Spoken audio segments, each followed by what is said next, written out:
Yo, what it do? What it do?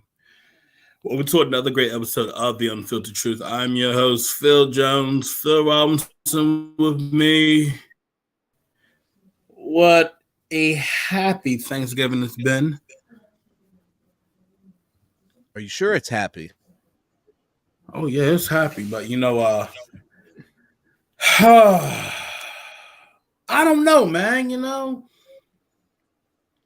I'm just distraught. Distraught? About what?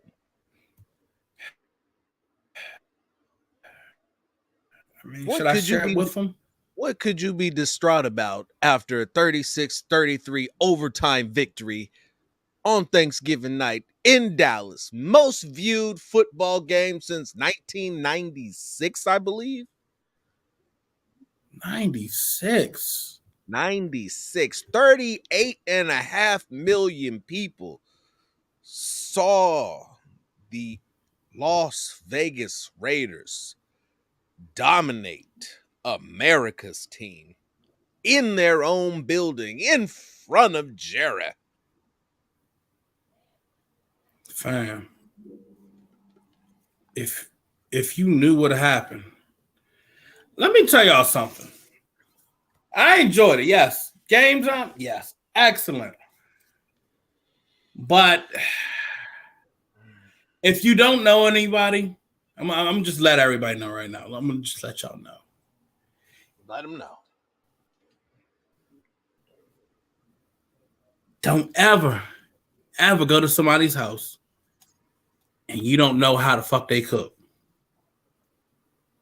You understand me? Don't ever in your life, no matter how cute the chick is, gentlemen, fellas, even ladies, if it's vice versa. I'm gonna say, he did. Ladies, look, if it's vice versa, and when none of Nana's pudding nowhere to be found. Let me tell you something.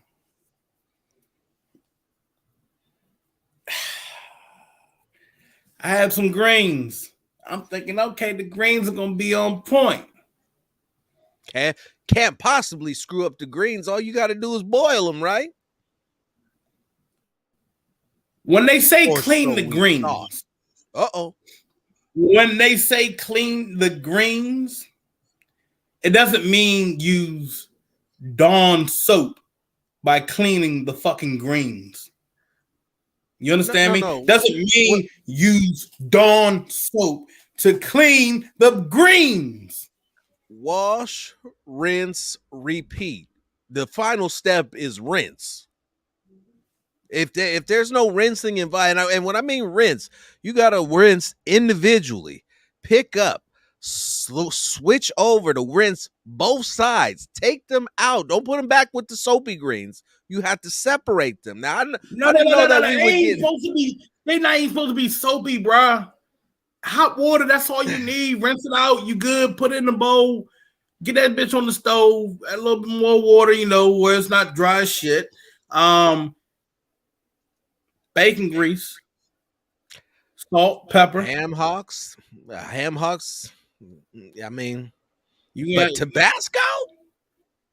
I mean, whatever you use, you can use a ham hock, yeah. Bacon grease usually works out a little bit better too. But that shit. And then it gets worse. The turkey. Uh-oh. Y'all want to know my reaction to the turkey? What was your reaction to the turkey? I'm about to show y'all.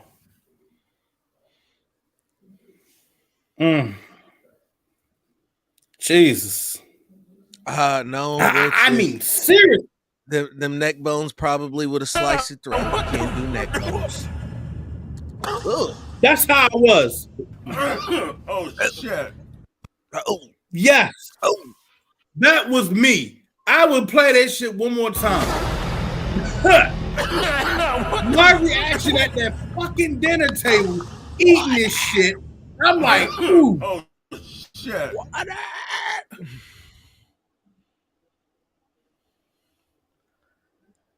Fam, I'm like, I said, what you put in this? Oh, I had a little pinch of salt and some Tabasco. What? Woman, you did what?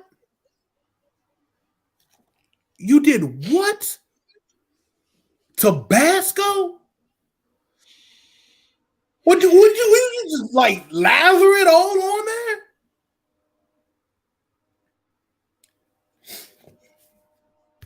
Mind you, my friends, they're like, what I should have did, always carry a bottle with me. Look, I ain't bring my good bottle, all right? I ain't showing my good bottle because motherfucker come pull up and try to rob me and now I got to shoot their ass.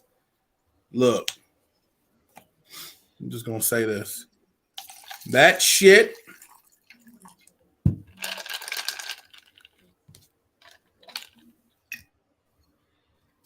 I'm still washing it out of my mouth.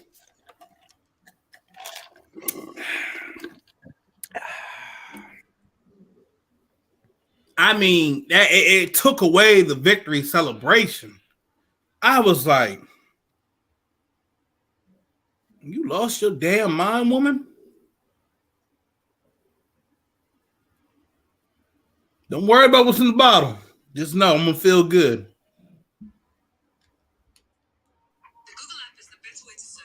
Y'all can join me. Y'all can all join me right now. Oh, join me right now. Take a sip just for pause for the cause. Because, when you think about this little story, it just brings something in the mind. This motherfucker really said all cap. Hey, Rich, what's my black ass? It's one of them nights. What's up? What's up? All I'm saying is this. Just have a moment for the first shit off, bro. If you don't turn this off right now. Oh. Turn this shit off.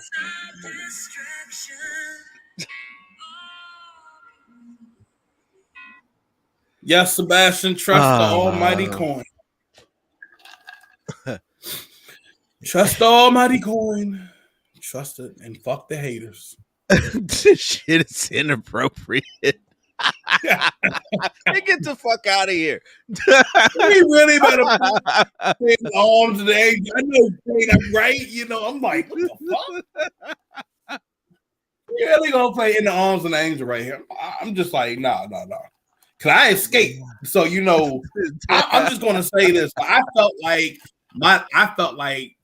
my life was endangered. I felt like this was an assassination attempt on my life and my friends because this bitch really put Dawn soap to clean those greens. And then she actually decided to add just a pinch of salt as what she calls seasoning. And you can play the music a little bit in the background talking about this shit. Come on. I don't want to hear you singing. No. Just play the music. Let the woman sing shit. When you could taste nothing but Tabasco on that damn turkey, I made the same face that Carr made when he took L. But, in the end, Kane, it wasn't white people, Kane. It wasn't white people. Today, not only did an angel lose its wings, a black person lost their black card. And it's a terrible thing. And mine may be a terrible thing to waste, but so is a cute behind due to a lack of cooking. That girl, let me tell you something. That girl is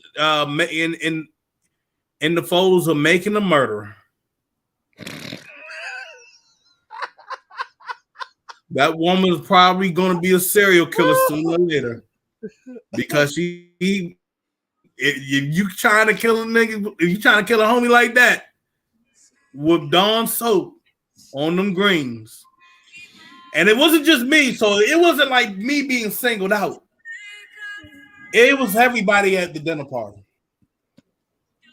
So when I tell you, this had nothing to do with race. It was just bitch could not cook. I tried. I just could not comprehend what happened. You know, as a great quarterback once said, you can put it on me. You can put it on me. I'm just going to say right now, I could have got up and ended this whole shindig. But I told everybody to stand down and hold. So you can put the blame on me, brothers. You can put the blame on me. Yes, she did. Douglas, yes, she did. Yes. Douglas. Right here to the bottom, the tips and donation Venmo. Y'all, look, y'all going to donate for the suffering pain if you can. If it's $5, I don't give a damn. Just donate. You know what I'm saying? Even $3. Cheap liquor tasted better than them Graham Greens. And that's bad. I don't even know how I survived. It was like Escape from LA with Kurt Russell, but worse. While I was eating them damn greens, it felt like I was in Squid Game. Because if I didn't eat or put up a whole action of show, I probably would have been shot. Bang bang! And yo, you ain't shit for that one.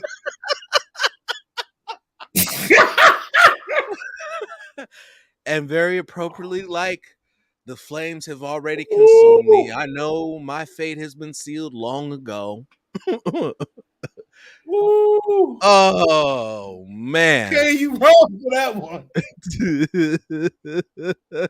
You wrong for that one.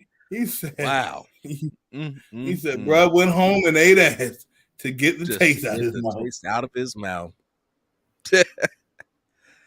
Damn, I'm like, you know, we should be at the point of talking football, but I'm just like, oh man, that was brutal what I went through. It was like,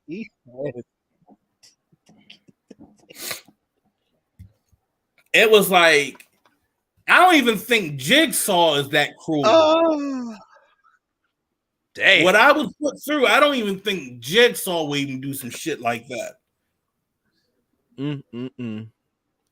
Like when you find out, like when everybody has literally. Hey, I have a serious question for you. Yes.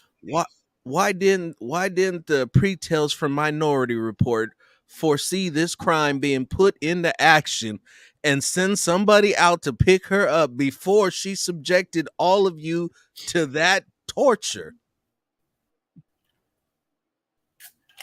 Precog, excuse me. The world would never know. The world may never know. I'm gonna tell you this shit right here.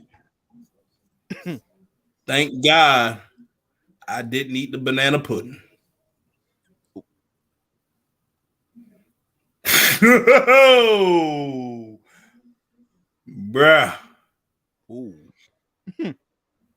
You know what's bad? When I was like, oh yeah, you know, Shannon and Ryan, they definitely want some of the banana pudding. They would love a whole heaping amount of it. You know, matter of fact, I tell you what, why don't you guys sit down right there? I'll go get you a plate. Yo, I told her I was allergic to banana. I would have too. I told her I was allergic. I was like, enough is enough is enough. Listen, I too have been subjected to some horrendous experience, and it was a long time ago, and I was working for AAA at the time, and I forgot what I did. I was at some lady's house, and I did something, and this woman, you ate her ass, bless her heart, I honestly probably would have tasted better than the food. Came out with a plate and said, came out with a plate and said, here's a plate for Thanksgiving. And me thinking, I'm hungry. I'm out here working through Thanksgiving. Let me take this plate. I forgot who it was, but it was some little sidebuster dude who was making comments right to the side. And I was like, hey, this dude is over here really riding on her food. So I hop back in the truck and I pull the foil back, and I see a piece of the driest turkey breast that you would ever want to hold. It was so flaky with dryness. I think that chalk probably would have had more moisture. Ooh. And so we continue to take a look, and we look at the cranberry sauce. I don't even eat cranberry sauce, mind you, when my mother makes it, and she makes great cranberry sauce, and I don't eat it. And that looked like it was straight out of the can, straight out of the can, sliced and served. And then came the saddest looking thing of all. And that was the instant mashed potatoes that still didn't get enough water. That just looked like a powdery, dusty mess. And I think that in my hunger, I might have subjected myself to a bite. And instantly I realized that shit was expired. That shit back from 1989. And instantly I realized that the man who was side busting was not only was he not talking shit, but he was trying to give me a warning, a fair warning that I should have heeded. Because what I ended up doing was probably getting up about 2 houses and throwing the entire plate in somebody else's bushes and keeping it moving.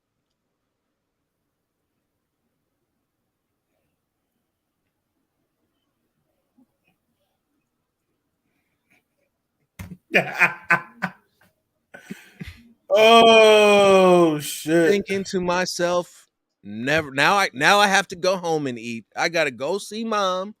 I gotta call to see what my plate is like, because cranberry jalapeno.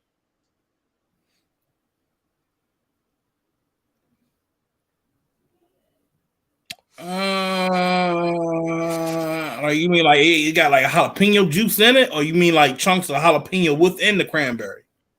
I gotta tell you, if you got a little bit of the jalapeno juice to it, then I could kind of fuck with that. I could get with jalapeno deviled eggs. Absolutely. If it got like, if it got a kick of the juice in it, then I could fuck with that. Yeah, them jalapeno double eggs though. Yeah. I'm ass gonna be on fire later on. That cranberry jalapeno, I don't know about that, Chief. I mean, to each their own.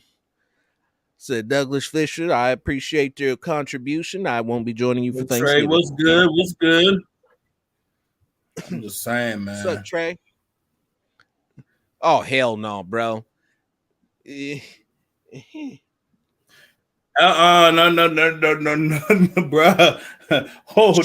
Let's just stop right here. There's three words right here that just said it all right here. You know what I'm saying? I'm not chunks in it. Not just chunks right there. That was bad in itself. In it, that was chunks of jalapeno in the cranberry sauce. Hell yeah, bro. I'm down for that shit. Vinegar? What the fuck you talking about, Rich? What you talking about? Man, these guys, people are trying to make us throw up. Maybe we better, with food takes like this, maybe we better get back to talking football. All agreements with this. but no cheesecake for me. Hey, you know the most fucked up thing I'm about to do? So Mo's birthday is a couple days before mine. I'm sending this motherfucker a cheesecake in the mail. No, take it back. No, I'm gonna order one of the cheesecakes near him and have it delivered to him. That you should. Nice big strawberry. You know what? Yes, that's what I'm gonna do. Yeah. And pay extra. And pay extra for a photo at the door. I'm putting this in my folder right now, so I don't forget this. Mo Moten will be getting a strawberry cheesecake for his birthday. Should be a cherry cheesecake with real maraschino. And I'm gonna have him write down Mostradamus. What free agents y'all bringing back next season? Solomon Thomas, Casey Hayward. I can fuck with Jefferson coming back. Yeah, he can come back. You can kick the tires on that. Kick the tires on Nassib and see how much he wants.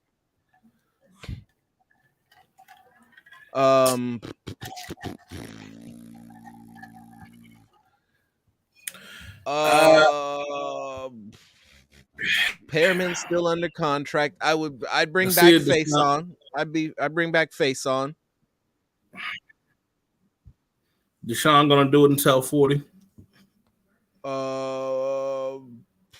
Do you bring him back though and keep that around for a year? I would think that if you could find a younger speed receiver, you could find. I mean, there's going to be other guys who can do more than just run straight.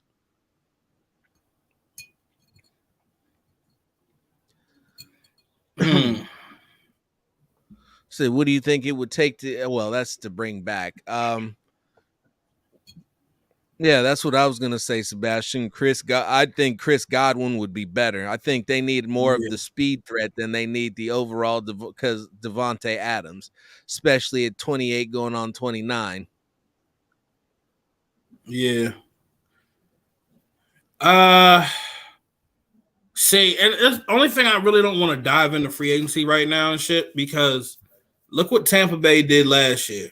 Hey, let's say if Tampa Bay gets far again. Shit, even the Super Bowl again, maybe they lose, but they still get far. Everybody's still willing to come back and try to do it again. So I want to hold off on like certain free agency talk. So, you know, we can say like internal, we can talk about that, but outside of that, you don't know how it's going to turn out. So, in all honesty, I mean, look, I want to see some of these guys that are on defense right now come back. Probably almost the entire defensive line. Yeah, I could get behind them bringing back the entire defensive line. I can too. I think you do add. You could draft a top D tackle.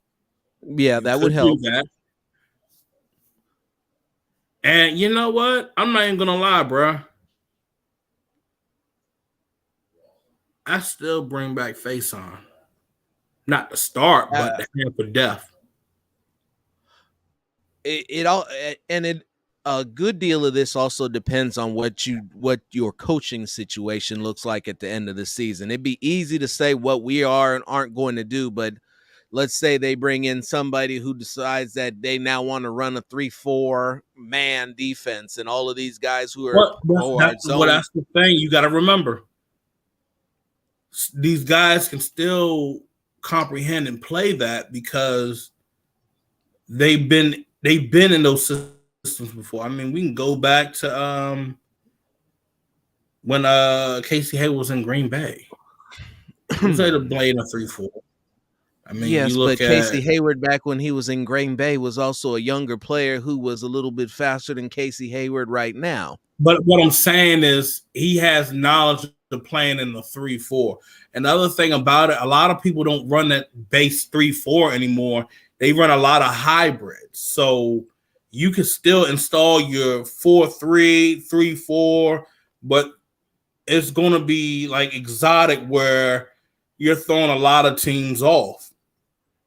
And, that's some of the shit that we've been seeing these past couple games this year. We can defend it. It's just you got to look and open your damn eyes when you're on offense. But defensively, we're in a good position. There's some things we got to touch up, but in all honesty, let's all be real here. Let's all be real right here. That's the best we've seen our defense in a long fucking time. Yes, absolutely. I would say you need to invest in some more defensive tackles. I like what Solomon Thomas has brought. I like what Jonathan Hankins has been doing. But if possible, I would like to just get an absolute animal down there, just one that just pushes and collapses the pocket. You definitely need an outside. You need an outside linebacker, probably two, because Littleton will be a free agent this year, and I believe KJ Wright is only on a 1-year deal, and he will need to be replaced. Perryman's under contract for next year, and I think he's still making under $1 million. We'll still be making about $1 million around there, something like that. And it's like Phil said, it's the best this defense has been in a long time, and there's no need to blow it up, just a need to continue to add pieces to it to get it to it's voidable though, and they're not getting ready to pay Corey Littleton $12 million for the linebacking play that he's put out. I just wouldn't do it. Nick Kay has not managed to fit very well in his defense, Sebastian. It's just getting to the corners is just not what he does best. He's getting burned. So linebacker would be the area that they probably look at the most.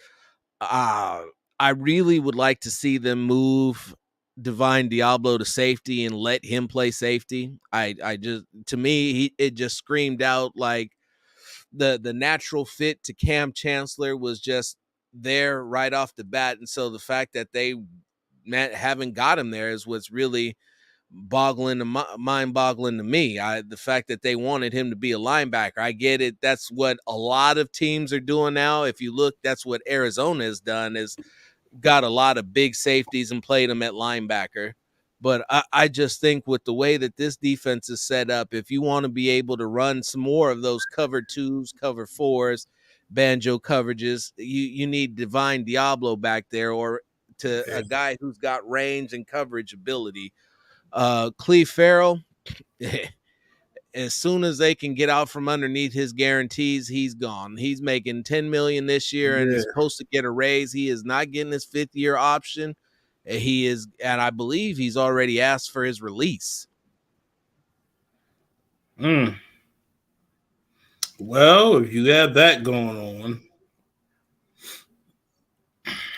hey, it is what it is. And then, we got Gillespie we got to see and shit. It's probably going to come down to a point where Gillespie's your guy. You move in and take Abram out. Got to be Diablo. You let go of Farrell, that's Kuntz's spot now. I mean, Farrell's spot is holding down the left corner of the bench, my man. But I'm saying activate it. You have to understand. Right. This is what I'm getting at. Reason why you're saying, like, why are we not seeing Malcolm Kuntz out there? Think about it, man. Money, bruh. Contract. Why do you think we see some guys out there? We're like, damn, why haven't we seen Marcus Mariota out there for a minute? Well, contract. Money. Look at incentives. When you start to add it up, it really does play out when it comes down to to how their contracts are set up. I know good and damn well there's been times where, well, you could go on and bench Abram. You could go on and have Farrell inactive. You could have Mariota showing in and trying to like score more points in the red zone. So my whole thing is there are other things that play at power, and that shouldn't be getting in the way. And this is why you need a team president that handles the football aspect of things. We don't have that. And once this Raider team gets that, that's going to be the difference maker. When you end up having a GM that knows what he's doing, that has years under his belt, that is not retread, that is, I have knowledge of what I know what to do and to keep us out of situations where we're not hitting the shit end of the stick. You want that. As of right now, look, we still got another game in front of us, and that should be the main focus right now. But I mean, yes, these are side things that we should be thinking about on as well. But the main focus right now, we got the Washington football team coming up. They have a Monday night football game. We can talk. We got a while to talk about the Washington football team. Yeah, we can talk about that on a later show. We got to get into this game. I got a lot right here. I got a lot right here. We can talk all night, bro. What's good? I'm kind of lacking in my cup, but it's all good. We'll get there. Well, that's too late. Let me jump off in and start with this. A lot of people were quick to hop up in my mentions after the game. Oh, maybe we should pause on that bench Derek Carr talk. Or Derek, who all those said, what about Derek? Derek was great. Derek, well, yeah. Yeah, you Carr haters. Fuck you guys. You don't know anything. Listen. What you saw was a couple of things that Phil and I have been saying were missing, were things that weren't done, were things that needed to be done, were problems that he alone could fix, problems that were being displayed at the quarterback position. What you saw in a winning effort was Derek Carr do every single thing, and I do mean every single thing we have been asking for years. Mm-hmm. Years. Not this season. Years. I just saw Raiders years now. I saw on Raiders beat that Derek Carr got up to a top speed of 19 plus miles an hour on his 22-yard run up the sideline, which coincidentally happened to be his longest rush in 4 years. Now, remember, I just said previously, we've been asking him to do this for years. 22 yards, 4 years. We've been asking for Derek to hang in the pocket, trust his linemen. A lot of noise has been said about how the line isn't getting him enough time. I hate to break it to you, fellas, but in today's NFL, the Las Vegas Raiders pass protection unit is elite. Top 10. That's elite. Elite pass protection. Then I was hearing some nonsense about his wide receivers couldn't get open. What was it? Brian Edwards sucks. Brian Edwards only getting 1.8 yards of separation out there. He's terrible. Let's do a little conversion, shall we? 1.8 yards seems like not very much, right? When you convert that into feet, 1.8 yards suddenly becomes 5.5 feet open. That means that most people's arms, even professional athletes, do not have 5-foot-long arms. So that means that if he was able to get hit in stride with that 1.8 measly yards or 5.5 feet of separation, he would be able to catch the ball, run up the field in stride without getting a hand laid on him. If your quarterback needs more than 5.5 feet of space to get a guy the ball, chances are you probably need a new quarterback.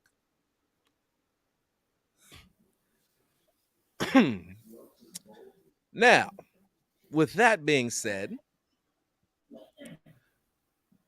the pocket presence was better. The toughness was there. Yes, it was. The taking off and running was there. Said the knowledge of the game, being able to establish with the flow that you had a corner out there. Hold up. Oh, go ahead, please. No, he doesn't. He's only dropped one pass all year. One. Not 5, not 3, but one. One. He's How only many dropped. Waller dropped? 4. One pass. Waller has only dropped 4. You got to look. See, when they go and look at the film, and that's what I always tell. When the analytics team go back and look at the film, they looked at, okay, well, let's factor in the quarterback's accuracy.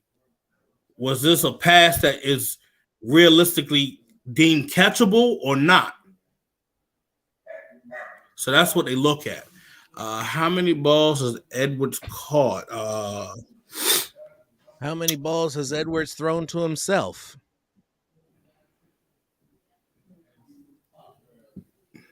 He's caught 22. 22. 5.5 feet. 5.5 feet of separation. Edwards has caught in 22.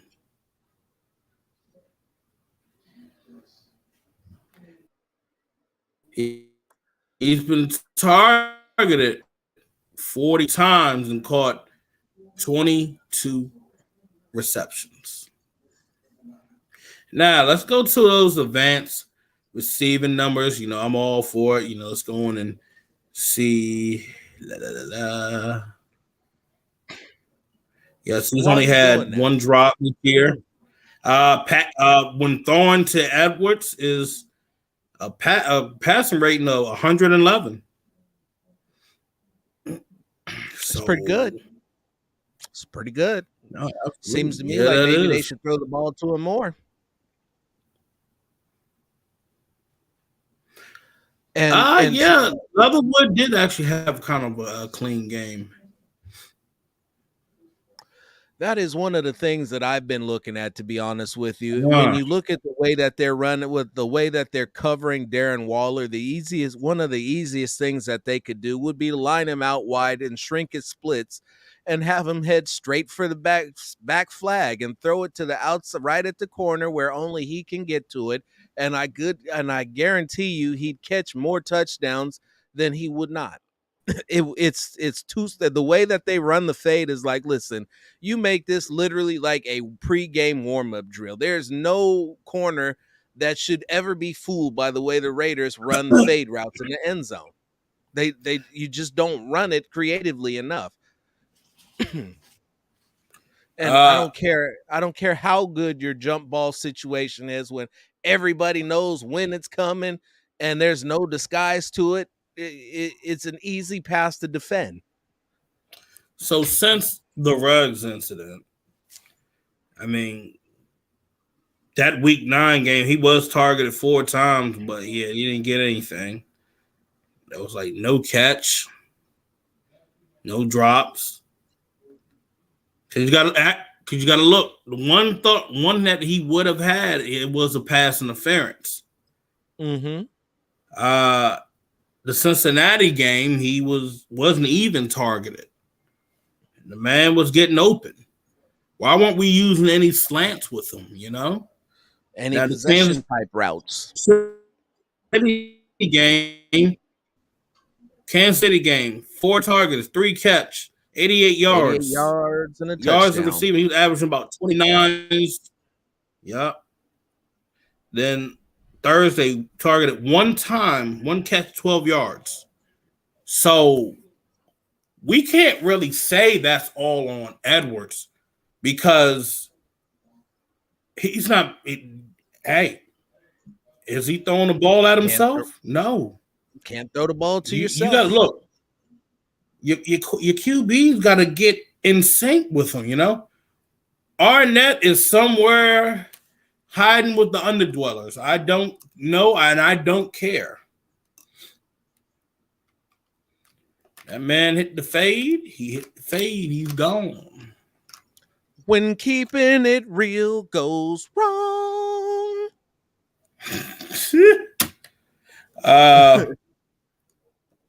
And another thing, everybody's saying that, oh, Zay Jones ain't good. Zay Jones ain't this. Zay Jones ain't that. You guys, I'm not going to say everybody. It's certain folks. Zay Jones, the man gets there. Where's Zay Jones always open? Where is Zay Jones always open, Phil? Please tell me, where is Zay Jones always open? To the right, downfield, now kick. To the left, and always 10 to 15 yards directly inside the hashes in front of Derek Carr at all times. You looked at the Bengals game, seam route, not even a look. You looked at the Giants game, a lot of crossers, not even a look. Go back to some games last year, drag routes, cross the middle, 5 yards in front of Derek, 5 yards from the line of scrimmage, not even a look. You can't tell me that somebody's not running a proper drag route. You step across the line of scrimmage and you run straight towards the sideline. Not that difficult. And even if you did manage to get a little depth or didn't run a straight line across the line of scrimmage, that's okay, because chances are by the time you cleared the linebacker, you'd have been open no matter what anyway, and a professional quarterback should be able to hit you. But moving forward, because we're knocking down these what's a good word for knocking down these excuses one after another. The play calling was better. The play calling was a lot better. Now, is it a question of previous play calls or is it a question of audibles? Because what you didn't hear a lot of was audibles. What you saw was Go on. What you saw more than anything was the play being called from the sidelines getting ran and executed.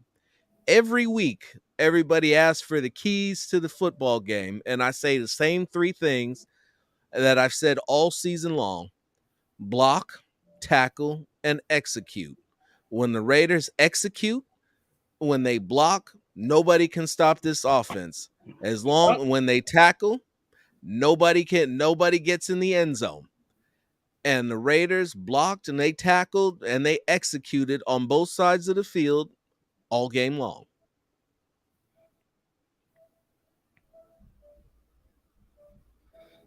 Yeah. No, Douglas. No, they do not.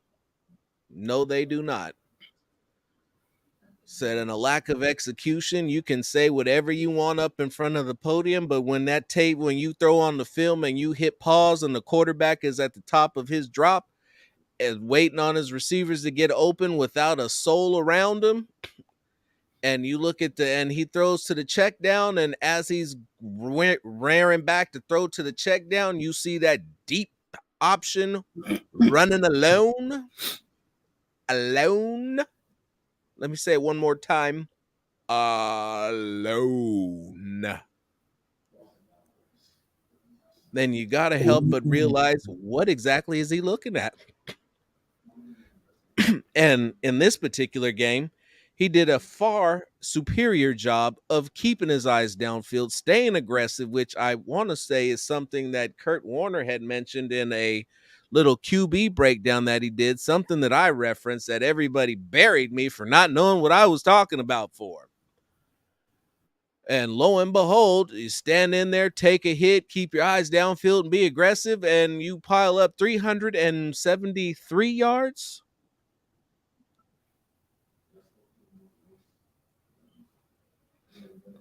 Let's see. Let's take something. It was an incredibly solid game for Derek. Derek played well. Played very well. Yes, he did. He played winning football. And he is extremely capable of playing winning football, just like he did now.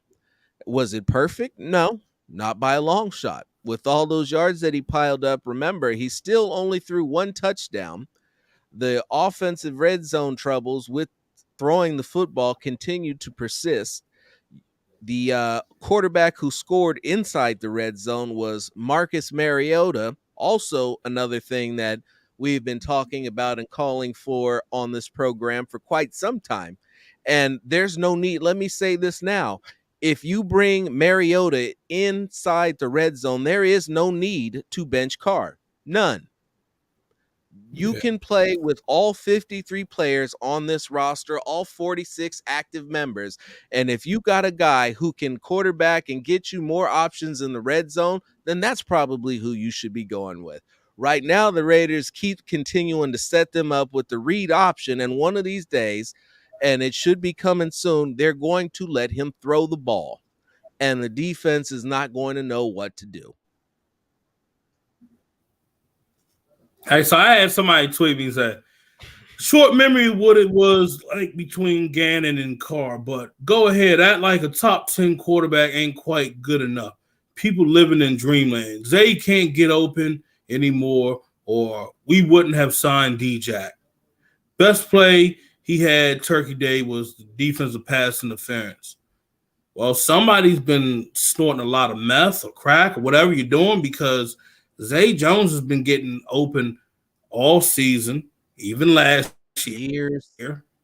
4 years. Year before. 4 years. The second thing is this. Zay Jones is the perfect receiver for Carr. I'll say that right now. He hasn't even dropped any passes. Didn't drop many last year. And that's the problem. Like, on the season, the Raiders have a total of 13 drop passes. Now, if I can go back and look at a handful of other teams, they're on like 25 or 30 drop passes right now, or even worse. So these players don't have inconsistent hands. They can catch the ball. They have. Okay. This is honestly, this is probably, in terms of pure catching ability and hands, this is probably the best Raiders wide receiving core that you've seen in a long time as well, in terms of catching the football. Cooper had drop issues. Crabtree developed drop issues. Seth Roberts, well, you know, if he wasn't dropping them, he was catching touchdown passes. But these guys, they don't drop passes. The guy that has dropped the most passes on this team is widely considered the number one option on this team.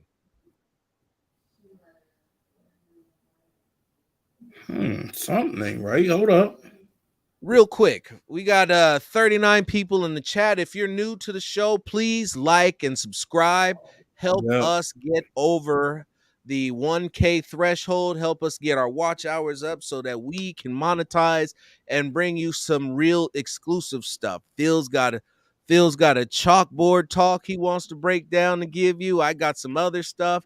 We got a lot of stuff that we want to do for you that we need more time for, and time comes with money. So please like, subscribe, help us grow so that we can continue to do our thing. Something ain't right with what? Something wasn't right with that list. Okay, so all right, so Raiders only have 14 drop passes total in the NFL. Chargers are number one. Raiders are basically tied within 3 teams, so it's between them, the Giants, and Steelers. Originally, they were sitting a little bit lower. They were sitting, like, I think about they were sitting at 11th, but Minnesota, they were tied with Minnesota. Charles Woodson. Bo Jackson. Or then again, I was born into it, molded into it. Who simply adopted the darkness. I was born into it. Father was a Raider fan. The first thing that was on my head was a Raider beanie. So it's been in my soul. It's been in my blood. And that's where it'll always stay. I'll pass it down on to my youngling. And he'll pass it down, or she'll pass it down to hers. And the cycle will continue to the end of time. Rebuttal? Did anybody drink? Yeah, we're there. The eighth and drop passes. Most or least? They consider it as most. But I'm looking at where it's all coming from. Which is? Now, would you like to know? So come take a trip with me. That's one drop. We're all. I'm going to calculate where the most are coming from right now. That's no problem for me, Governor. Not at all. Let's see. Let's go to the old advanced stat finders and see where we are. Because it's funny that we always like to blame the receivers not getting open, and all most of your drop passes are coming from actually. The one guy they keep throwing to is actually Josh Jacobs, which is wild. Now, our wide receivers are 8th in dropped passes. Said Derek Carr is also 8th in bad throws with 59. Oh, has he dropped? Yeah, he's dropped considerably. And his bad throw percentage. On target throws. 8th with on targets with 276. And a staggering 31st in on target percentage. I mean, if we want to get into advanced stats, I mean, Sean, we could go tit for tat, and every good one you can pull up, I can pull up at least 2 bad. 31st in on target percentage. Wow. Mind you, this is a high percentage passing offense in terms of possession route. Hunter Renfrow, 2 drop passes. So Hunter Renfrow has 2 drop passes. Listen, there'll be no Hunter Renfrow slander here. You just go ahead and pass right over that. Oh, no, nigga. Everybody gets it. Everybody gets it. There'll be no Hunter Renfrow slander. You will catch it. I don't give made a tackle. How many receivers have made a tackle? You gonna hear it. Hey. So how many? Like, hey, listen here, motherfucker. This is the unfiltered truth. The unfiltered. I just want the facts too. I get them all out there. Because for every drop pass, there's a bunch of bad throws, and if on target percentage is as low as that is with a high percentage passing offense, something ain't right there either. So that's how fast I didn't just put that together. Okay, Kenyon Drake has no drops.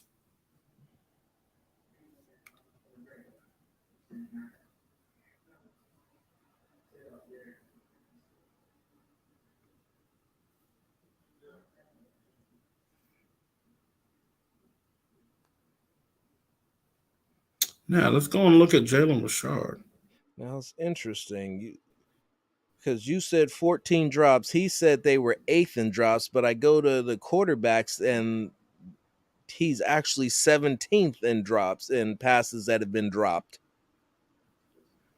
Behind Mahomes, Herbert, Darnold, Jones, Stafford, Allen, Brissett, Cousins, Brady, Goff, Wentz, Lawrence, Tannehill, Garoppolo, Hurts, and Roethlisberger, each and every single of those quarterbacks that I just named have had more drop passes than Derek Carr.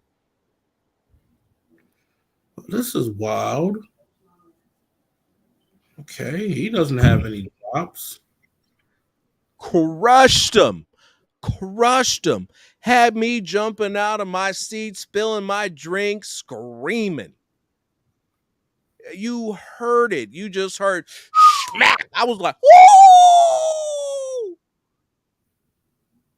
That boy wasn't ready for that catch. I'll tell you that, man. That boy there. Oh no. He thought he was in the clear. I'm finna just catch this right here. I'm gonna turn that around. Boy didn't have that mama mentality. God, stuck. I was just like, oh my goodness. Let's see if I can pull this one thing up. 134 yards on Thursday. Quiet as kept. We get that last pass out in front of him a little bit further. He goes maybe another 30, 40 yards and scores. And now you're looking at Hunter Renfrow, 175 in a tug. I'm just saying, no. I'm a hater. Here we go. All right, your advance. Ever. 5th round draft pick. Here's where your advance. Okay, so overall. 2 from Renfrow, 4 from Waller, 2 from Jacobs, 2 from Ruggs, who's no longer there, 1 from Edwards, 1 from Ingold, 1 from Peyton Barber, and 1 from Willie Snead, who is not here anymore. So, Al, let's talk about this one. He's been in your hot seat since week 1, and honestly, he was in mine too. But I go back. You can go back and you can watch the tape, and while yes, those were some plays that didn't get made that he needed to make throughout the season. There have been more plays that he's made that he was set up to make and never got an opportunity to get the ball and make those plays, and that which led into what I said last week, that everybody crucified and told me I didn't know what I was talking about, even though I'd heard it from multiple sources. And yes, I'm a YouTuber saying sources, but nobody's talking to y'all. So I'm gonna tell you what I heard. I heard it from a bunch of different people, and he went to clutch point, didn't he? What is considered a drop? Now that's the question right there. The $1 million hitter. I will pull that up for you. Keep talking to him while I pull that up. I got to pull up my rule book. Pop Warner, a drop was anything that hit both hands and ended up on the ground. High school, a drop was anything that hit both hands and ended up on the field. College, well, now we're into something different. Pros, it seems to be damn near impossible to drop a football when you're a pro, despite what you might see on the football field. Because remember, before we signed Aguilar, the big talk out of Philadelphia was that man dropped his baby when it was delivered. His hands were so bad. Look up his stats. He had 3 drops on the season. I ain't shit for that one. Yeah, they was cold-blooded for that. I said, damn, that's fucked up. Yeah, Philly was cold-blooded for that one. They was cold-blooded for that one. Docs was good, baby. Like them feet. If you got a couple seconds, bro, you hit it back. You flying or you got a couple minutes?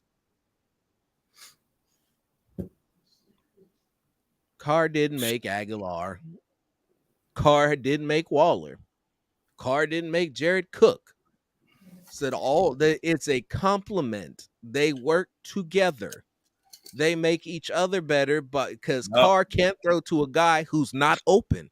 Carr can't throw to a guy who's not going to go up and get the football. And consequently, I've never seen a receiver, tight end, anybody who relies on somebody to throw them the football be able to make plays without the football. So I would explain what is considered a drop. Where the receiver should have caught the pass with ordinary effort.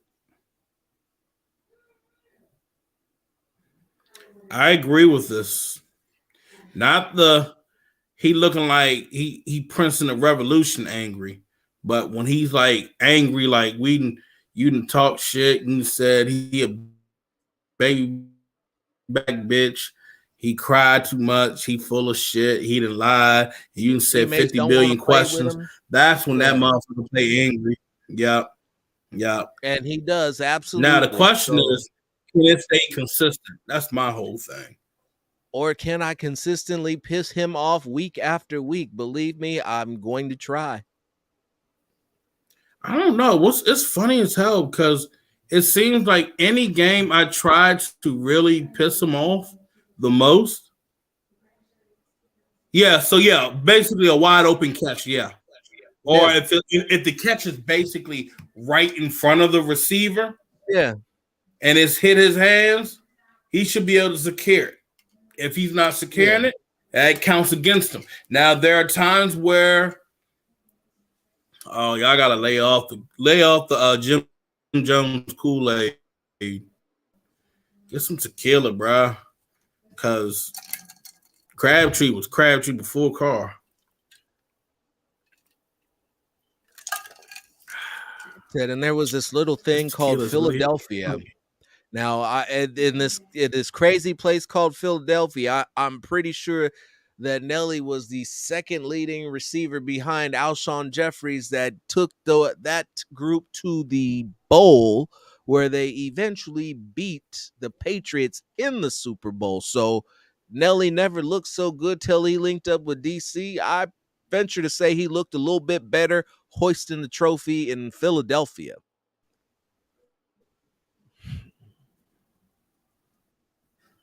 I'm just saying, I could be wrong, though.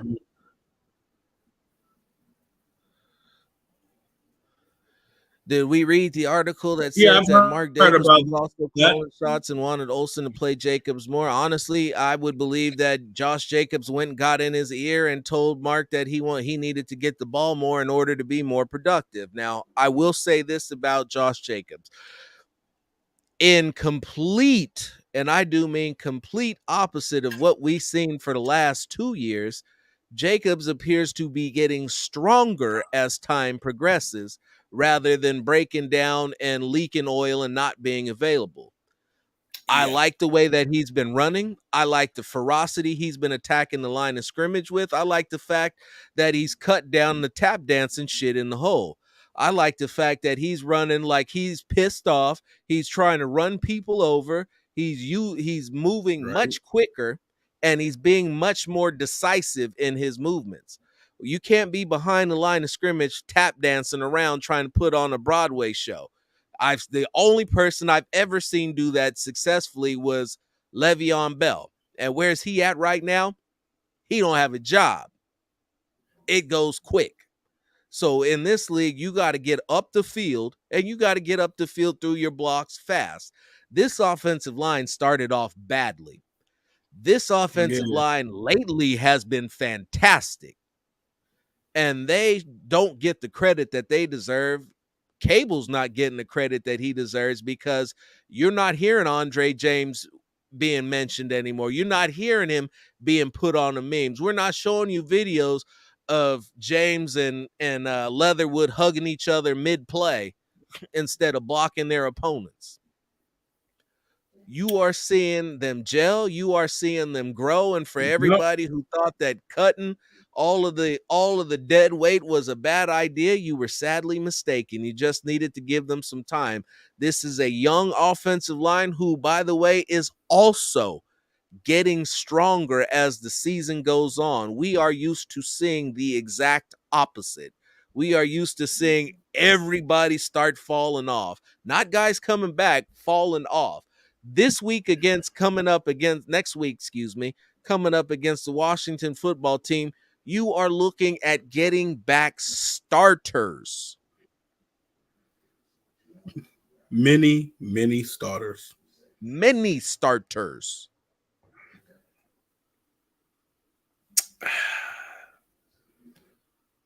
What can I say about this photo right here? Dropping babies, Sean. He was out there dropping babies. Those 3 drops cost him a contract.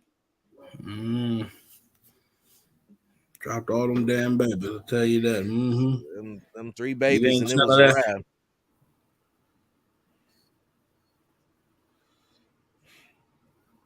Let's see. Hey, bro. Damn, Johnny. Jared, mad, right? 2012. Hold on. No, fuck that shit. I got this shit. No. Oh, no. I got it. No. 2012, we have 1,105 yards. Come on, y'all can't be talking out 9 touchdowns, man. with Colin Kaepernick, who was not the most world-renowned passer. Facts. Oh man, you are really smoking weed right now, bro. And oddly enough, sometimes it's been Miller who's out there been struggling when the rest of them were getting it done. There were a few plays that Miller got away with against Dallas, and Parsons was taking it to him. This man said Aguilar got a ring in Philly, but he got his production in Oakland. Well, you have that one?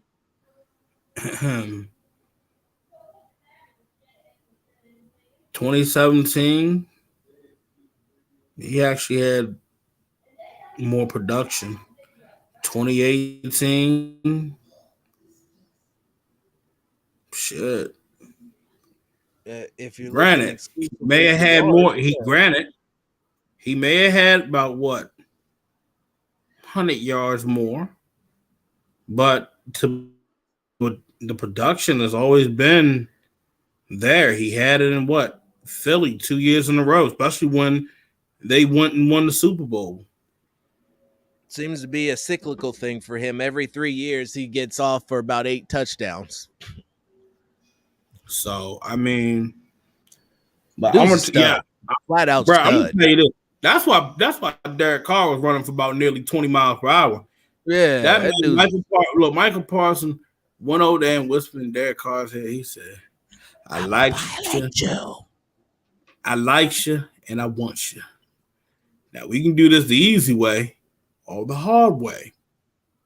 The choice is yours." That man Derek Carr said, "In the name of Jesus, this man ain't touching my booty. I'm gonna tell you this. I gotta channel my Mamba mentality and hit the wheels and hit around this corner because he's coming after my ass." And lo and behold, that play he was stage right with a vapor cloud. He looked like he was running on Looney Tunes.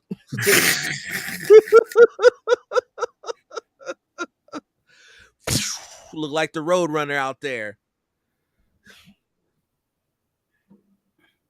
I don't listen to ESPN's bullshit because ESPN be getting some wild out of pocket shit, bro. ESPN, they go one way and then they go back to another way. I don't listen to them.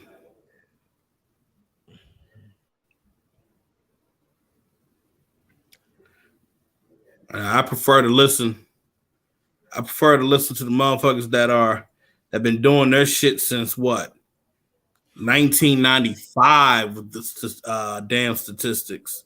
I prefer them motherfuckers, not ESPN that now knows how to do analytics.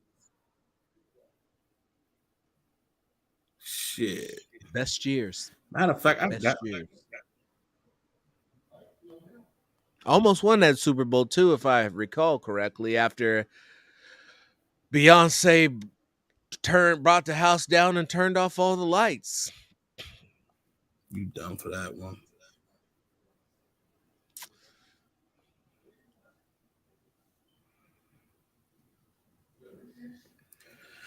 All right, NFL pass blocking ratings. Yeah, the eye test. I like to use that too, but you can't ignore numbers, because if that was the case, we could use the eye test and Derek Carr would be gone. but the stats are what's keeping him around. And I feel the same way about that. All them stats is cool, but I used the eye test.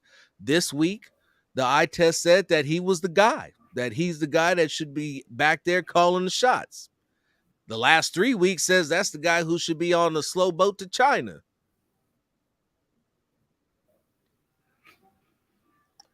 That is the question, sir. Does he return in 2022? He's under contract at a very, very team-friendly tradable contract that would be very easy to trade for that, get an extension done, and the better that he plays, the more value he'll have in return. Now, for everybody who'll tell you that he's this great quarterback and any team would be lucky to have him, with the way that the Raiders are playing right now, I haven't seen anybody in such a rush beating down the Raiders' doors to get him.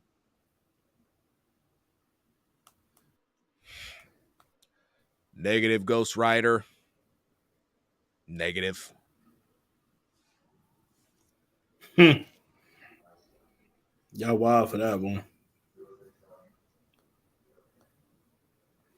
Hey, look, I'm just saying, bro. You can have this one. You can have this one.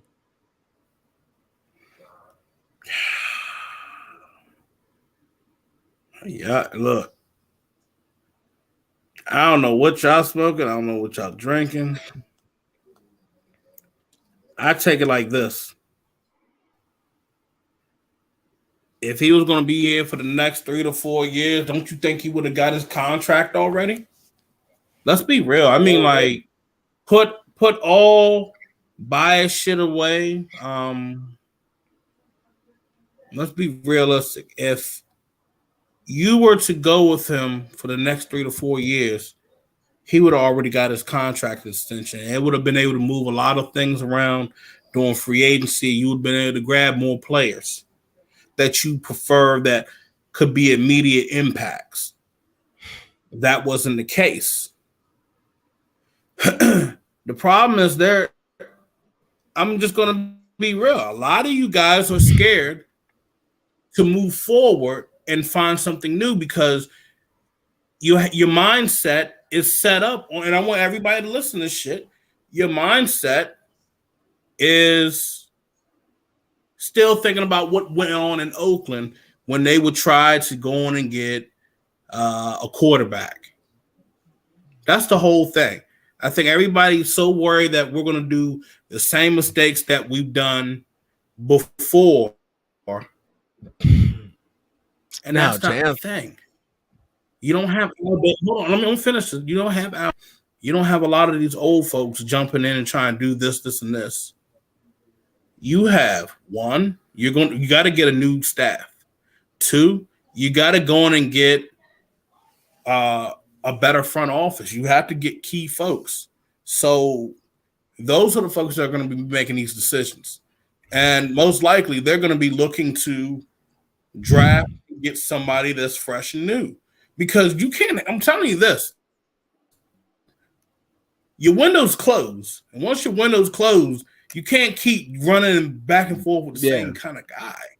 So you got to look and groom somebody for the future. Look, as much as everybody want to see Lance start with the Niners, they want to try to groom this guy for the future. That's what should be going on in Chicago with Fields. That's what should be going on with the Jets right now. But instead, they want to jump and start this guy, which, to be honest, he shouldn't even be out there right now. He should be coming out probably about year 2, maybe year 3. So everybody needs to start understanding that's the only way you're going to be able to move forward. And no, I disagree with that on Lance. You need to move ahead. I don't think. I don't think that Lance. Off the bat. I don't think that Lance is going to learn anything that he needs to learn on the sideline. To be honest with you, the Niners are 5-5, so technically, I guess they're still in the hunt, which is why they haven't made that switch either. But Trey Lance is their future. Their receivers need to get used to Trey Lance. What I'm saying, he is the future. I'm saying you want to give him the time to where he's gotten a full grasp of things. And that's the same thing with Jordan Love as well. But Mark Davis is not bringing back Amy Trask. Okay, No, bro, that's that's the not gonna first thing. happen. He will not be bringing in Lance. I'm getting out of it. I'm sobering back up. Louis Riddick will not be the GM, and they will fire Mike Mayock. You're not going to get Hugh Jackson. You need to get the hell out of the past because that's the fucking problem. Y'all got to get out of the past. They do not need to hire another person from the Raiders coaching tree or organization for that matter. They need to step outside of that and they need to poach somebody from a winning franchise. They need to poach multiple people from a winning franchise. That's how Al built the Raiders, was by poaching. No, what? No, I'm Louis Riddick as team president. No. Oh. Y'all gotta stop going off. Hold on. Love now him to to answer death. the question over here on the screen, so I can answer his question that's been up for 5 minutes. I said it earlier. If you were going to play Mariota in the red zone and you rely on Carr to get you to the red zone, you can keep both of them. You don't need to make a switch at all. I've been saying that that's all they needed to do. You have all these guys on the roster who can contribute. You need to let them. There's no reason why a guy who can help you win a game should be sitting on your bench not getting a sniff because you only want to play 11 guys on offense. That's hard-headedness and coaching lack of creativity. And the only person who's hurting the franchise is the coach.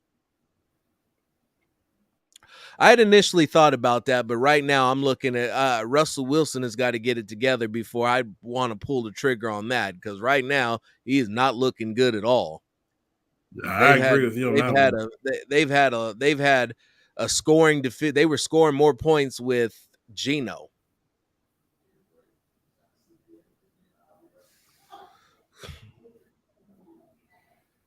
That's scary. They will. Bieniemy's past is what's keeping him out of the top job. No, stop with that. It's the truth. No, it actually isn't. You're actually incorrect. You know his why credentials would say that he should be coaching somebody's head coach right now. That's why I'm saying his credentials would be saying he should be somebody's head coach. So that would be a yes. No, I'm going to tell you this shit. And I had to really listen to some of the shit that was going on during the Super Bowl, sir. First off, the whole shit, you go back, you look at what happened with the fucking Texans during the time frame. There was a lot of prejudice shit I've been finding out from a lot of different other reporters that have been telling me, like, that shit was going to work out. Was not going to fucking work out in the first place. The second thing was this. With the Lions, that was a fucking situation you do not want to fucking work in. I don't give a fuck if you think you're going to be the head coach or not. Do you honestly think you're going to take the fucking Detroit Lions, sir? Do you honestly want to take the Detroit Lions job, sir? How's that going? How's that going right now? Moderately better than moderately worse than you want to go into let me tell you something. You want to go into a situation because the problem was the Texans didn't even really want to do the interview for him. And they had nothing to do with his past. It's just you have certain folks in the Texans branch. Well, we can see what's going on with that. And if you don't see it, man, you better lay off whatever weed you smoking right now. And I know you ain't smoking the wrong shit. So, fact of the matter is, those situations going into, that shit was not looking hot. Not at all. If I knew that situation was looking shitty, and you got to look, we were already hearing word that Deshaun Watson did not want to stay in Houston. He was already getting fed up with the branch. So do you honestly think I'm going to go to Houston and try to stay there? That man's mind was already made up. So it had nothing to do with really the coaching, really the front office. And we can see how much of a shit show that's been. Give me that, damn it. Shit. I'll tell you how it is. Just how it is?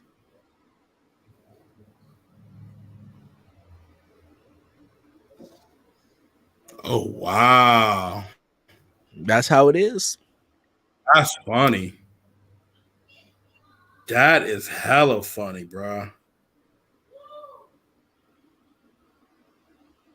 That is hella funny right there.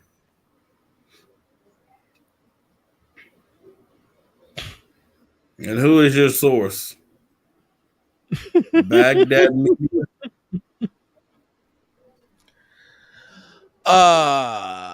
You know, if he had started with a quarterbacks coach, I would have been fine with that. As a head coach, no. You got to have somebody. You got to have somebody who knows what they're doing. You need experience at this position. You look at what Rich has done, and quite frankly, Rich hasn't done much of anything. I'm not going to sit here and try to sell you that he's been a good guy. I'm not going to sell you that he's been a bad guy. I'm not going to sell you that he's been capable or not. But what you haven't seen is any definitive coaching action from Rich Bisaccia. So let me go on and tell you, mofos, the O-line stats and shit. Football Outsider, trusted by The Ringer, ESPN, Yahoo Sports, EA Sports Madden, FanDuel, Washington Post, Associated Press, CBS Sports, DraftKings, Fantasy Pro, NFL Network, Sports Illustrated, The Athletic, VSIN. Next Gen Stats? That's basically NFL Network. So, pass protection by the Raiders. Let's scroll down, ladies and gentlemen. Guess where they're ranked? Actually, 14th. No, they took a setback. Overall, they're ranked at 14th. So, right in the middle. Top 15 O-line.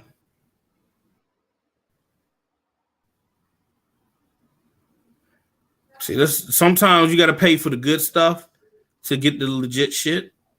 Our red zone offense is terrible. We should bring in Marcus Mariota exclusively on the red zone here on out just because he's a dual threat. Yeah, absolutely about 20 minutes, and you just echoed exactly what I said. Yeah, absolutely right, my friend. Because guess what? Y'all want to know where that red zone offense is ranked? Oh, shit. They had restock? Son of a bitch. Oh, what's today's date? Fuck. I wait on that. Anywho. No, you done stepped out with that. Let it be known. Fuck no, man. Shit, then I'll be gone, you asshole.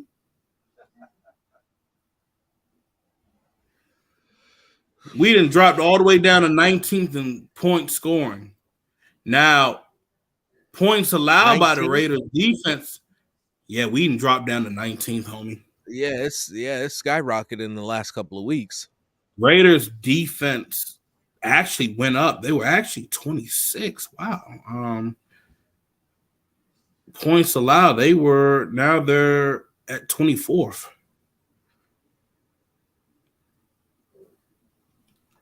Raiders. Oh, no. See, one of the other problems is this. The Raiders rank on offense for third down conversion, 28th. 28th. He should stay there. He should stay there. He's going to stay there because he wants to take full control over the Big Ten. Oh, he just beat Ohio State. He about to get re-upped for another 10 years. Yeah. He getting a statue. You gotta look. he wants to take full control over the Big Ten. So I wouldn't do that. I wouldn't even leave.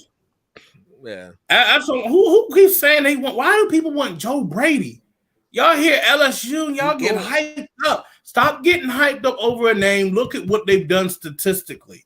Look what they've done in games. I get tired of everybody getting hyped off a goddamn name. Sean Payton ain't leaving shit. No. Gus is not a head coach. Gus is a defensive coordinator. Sean Payton is on the level of what's his name? Shit. Not Urban Meyer. Fucking Tom Landry. Nick Saban. No. Nick Saban. He on that. Nick Saban basically Landry level. No, Nick Saban runs the state of Alabama. Sean Payton basically runs New Orleans. Get what I'm saying? Tom Landry ran Dallas. They ran Texas. The biggest state in the union. Hold on. All right, enough of that bullshit. We're ranked 27th in the league for red zone offense. And 27th. I think that's too high. Too high. No, see, Phil, we were at 25th. We've actually dropped down. But because we had success in the red zone, I don't think we had success on Thursday night. So yes, they did. They went 50%, 2 of 4. So after the Monday night game with the Giants and Tampa Bay, we had actually dropped down to 29th. We dropped down to 29th at the end of Monday night's game. Oh yeah. Mm-hmm. Yeah. Offensively, his design, his offensive design is nice, very nice. You got a lot of guys get open, a lot of guys get space. Yeah. The running game is consistent. He is a very, very good coordinator. I like what he's doing. Is he ready to be the guy? You won't know till you try it. I am waiting. I'm waiting. If Mike McCarthy folds, if he folds, I don't know. They might make Kellen Moore the fucking head coach. They might. Perhaps they're trying to get him along, get him to learn the offense. Honestly, if they, from the way that the Chargers were using him before they put him back on the practice squad because they couldn't get him on the field, if you were to be able to develop Tyron Johnson, he should be able to do everything that you need him to do in terms of being the speed option and complement. We get hung up on names and we get hung up on this and that. Listen, you don't need to bring a guy in and throw him $20 million to go out there and run you the same routes that this guy, Tyron Johnson, can run and successfully execute. If you look back, he runs between zones very, very well. And what's killing the Raiders on offense is the amount of teams that are flooding their short yardage routes with zones and double coverage. He can beat that. And so all that would be needed would be to give him maybe a couple $1 million a year, if that, and to send him out there and to let him do his thing. So you saw that D-Jax made a difference with his speed. Tyron Johnson can do that as well. When will we see it? I don't know. This particular coaching staff seems to bring guys along at a slower rate than a lot of other ones do.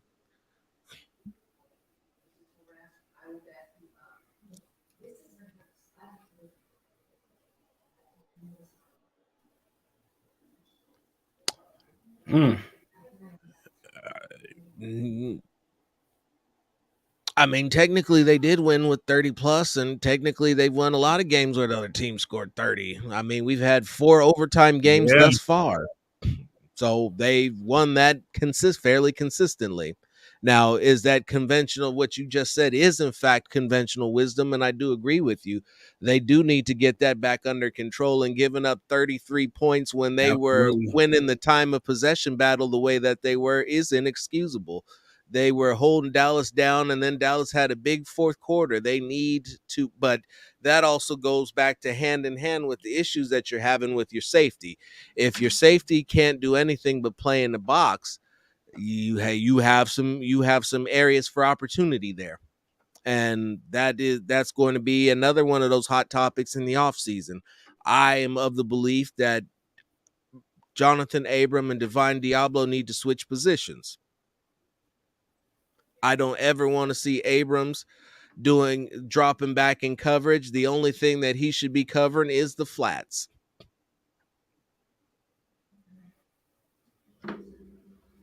Agreed. The guy that's holding the football on every play. If you go back and look at the guy, if you look at the numbers of this offense in the red zone percentage, and then you go back and look at the quarterback's red zone percentage numbers are lower than the team's. There's your issue. That's why you need Mariota in the red zone. Thank you. When you start scoring in the red zone instead of kicking field goals, when you score immediately after turnovers. After every turnover, conventional wisdom is you're supposed to hit a deep shot immediately because momentum is on your side. Yep. Believe he's on the list for Washington. It was him. It was Mullen. Yeah. No, was it and somebody else? I forgot. No, bro. No. He's been an assistant head coach this long for a reason. He's not. I don't know we don't know what his offensive philosophy is. We don't know what his defensive philosophy is. And the truth be told, his special teams unit have been ass lately. So I really don't see what exactly it is that he's doing. Nah, I mean, that's true. No, I mean, shit. Now, here's one thing that's going to need to...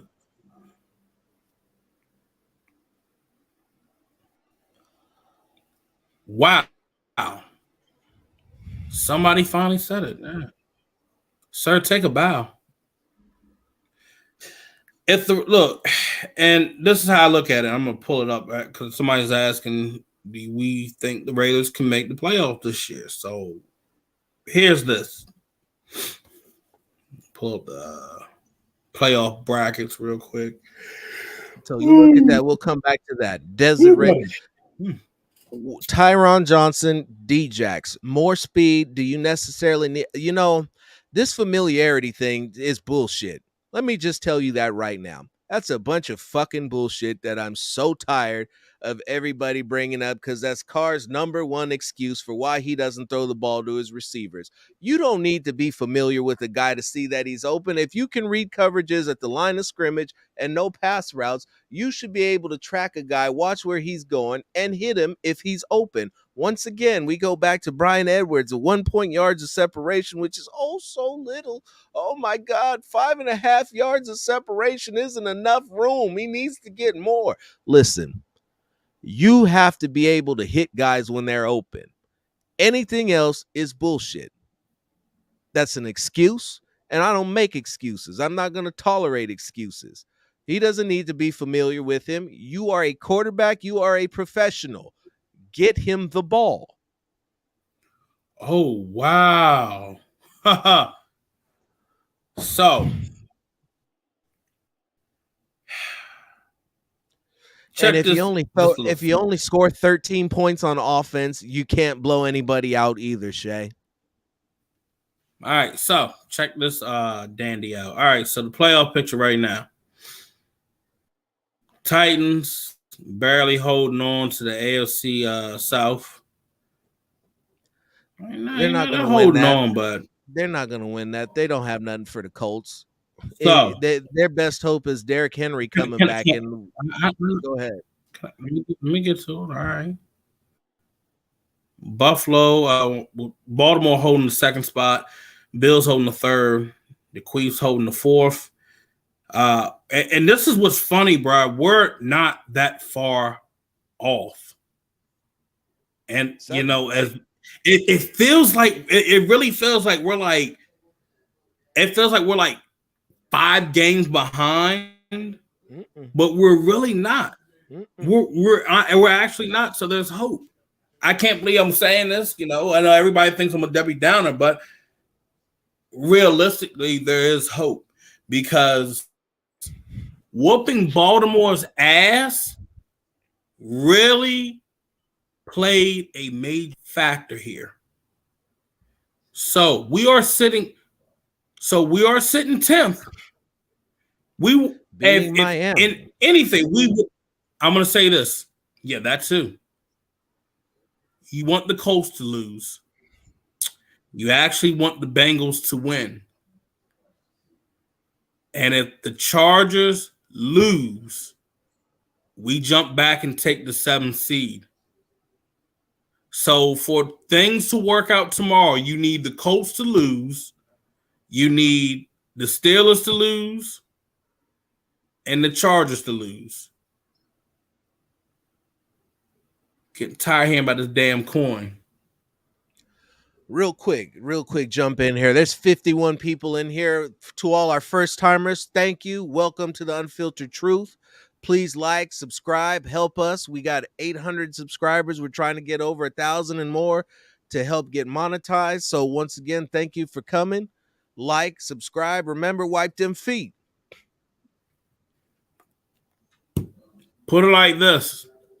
If you can help us get subscribed with 1,000, you guys get us to 1,000 right here.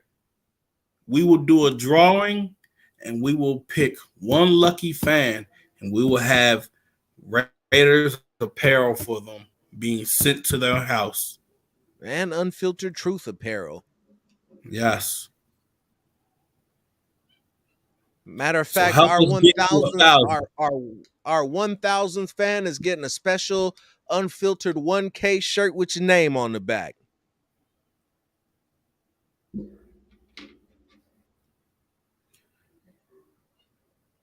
Wow.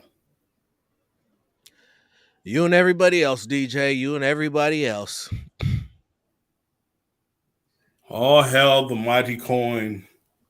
All hail the mighty coin. Said, and remember, players, if anybody's watching, whenever somebody asks you for a coin toss, remember, tails never fails. Now, what if I use the index card? That only works on first downs. Oh, man, that night I could kill that, man. I actually have the mighty coin with me. It comes down to this. So we could Mr. Rivers comment about will we make the playoffs? It comes down to this. We can do all the permutations, calculate this, find out who needs to win, who needs to lose. But the fact of the matter is this. The Raiders have to take care of their own business. They can leapfrog the Chiefs. They can leapfrog the Chargers if they beat them. If they beat them in their remaining head-to-head matchup.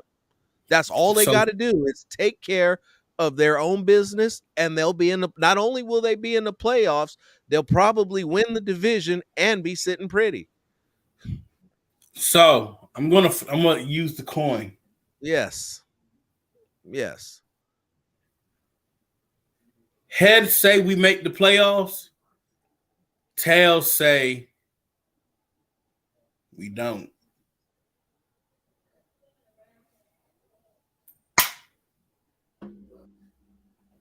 I want to make this more realistic.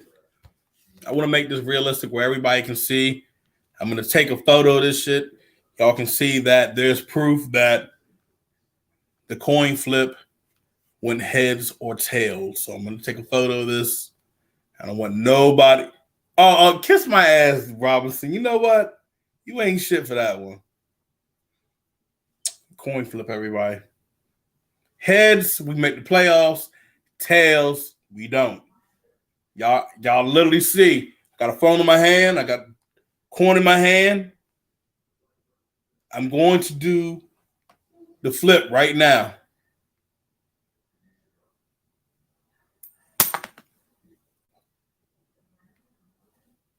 Oh, shit.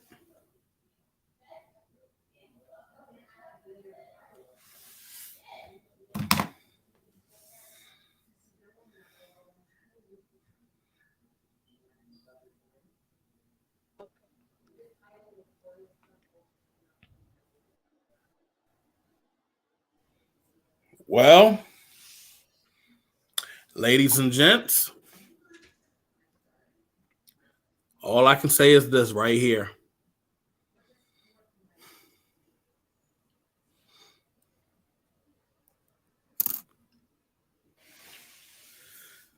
Somebody said, well, maybe next season. All I can say is this.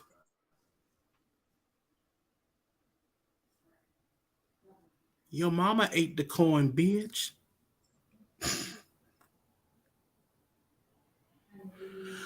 All I can say is this. There's hope. Big fish. I would tweet out the coin right now. Y'all see my hands? I don't have the coin in my hand. And it's being tweeted out.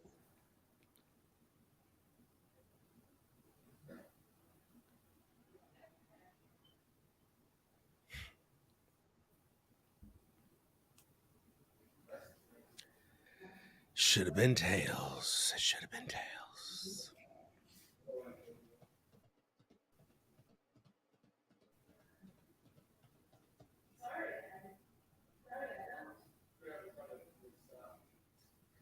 Go on, show them pearly whites, boy. Y'all going and look at my my recent tweet.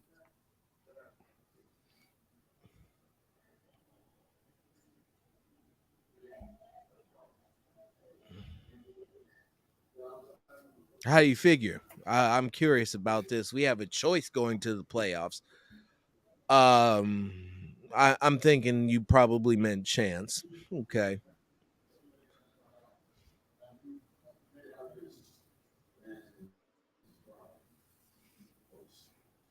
You've seen it first. The magic coin. Oh, Phil Jones, the all-knowing quarter. Now the question is, will Phil Jones get his quarter back?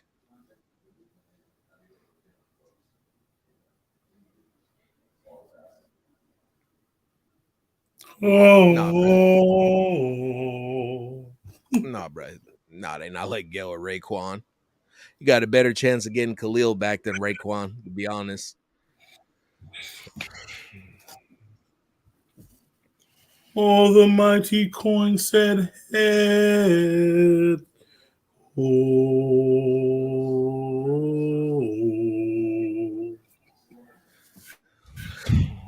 Oh man, so there's hope. And that man will channel his Mamba mentality. Because I would rather see a first round defensive tackle, to be honest. A true defensive tackle. Said heads. Said heads. Heads. This motherfucker tricked you. You got to see the other side of the coin. It was a double-sided coin. Bullshit. I ain't two-faced. This cheating motherfucker. You got to watch him. And don't ever gamble with Phil either. Make sure he got a sleeveless on. Shut the fuck